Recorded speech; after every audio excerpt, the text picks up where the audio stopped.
We explain how the Europeans made a life for themselves despite the Iron Curtain in the room.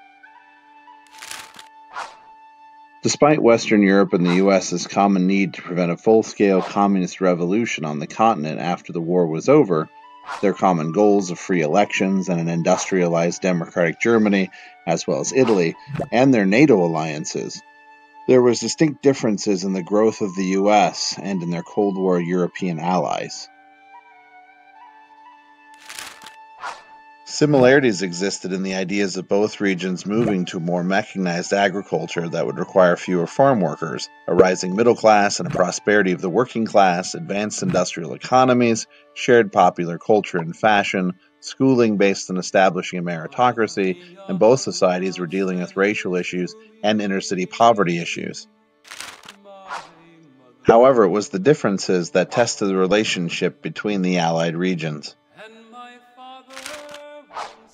For instance, the United States embraced free market capitalism, less regulation, a conservative welfare system, full religion, a puritanical work ethic, sexual morality, traditionalism, and militarism.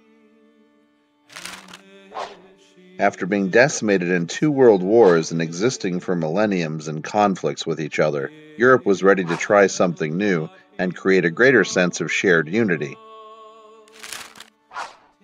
Having fought in the resistance against Nazism for a free Europe, not just for national interests, had shown them the possibilities of working for a common goal. Surprising to many, it was France and Germany who began the coordination of a common European vision after the war.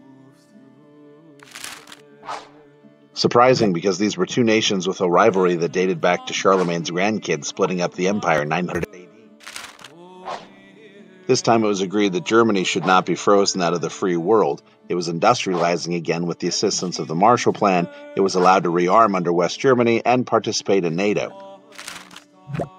The important thing was that France, the creator of raison d'etat, and Germany, the creator of realpolitik, put aside the nationalism that used to blow up the same situation into conflict, and instead gathered other like-minded nations to link economic destinies upon the continent.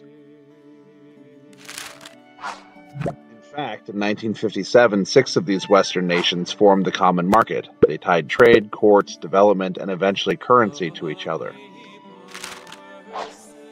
The common market boosted the post-war economies, and the nations focused more on regional peace efforts and cooperation than they did militarism. In fact, they shrunk their military budgets and spent more on social welfare states. As in Russia and the United States, the number of farm workers had also shrunk. Europe excelled in industrial high-end goods like cars, appliances, planes, watches, and weapons. Britain had benefited from central planning during the war and decided to carry it out through peacetime by modeling the welfare state in order to provide to their citizens. Socialist and leftist parties were elected across Europe as a means of creating greater equality after the war, but also as a means of offering assistance to those who'd been impacted by the war the most. Chief program among them was the British experiment of the National Healthcare Service. Other countries used their national budgets to provide unemployment insurance, welfare payments, more vacation time and limited work hours, and public housing.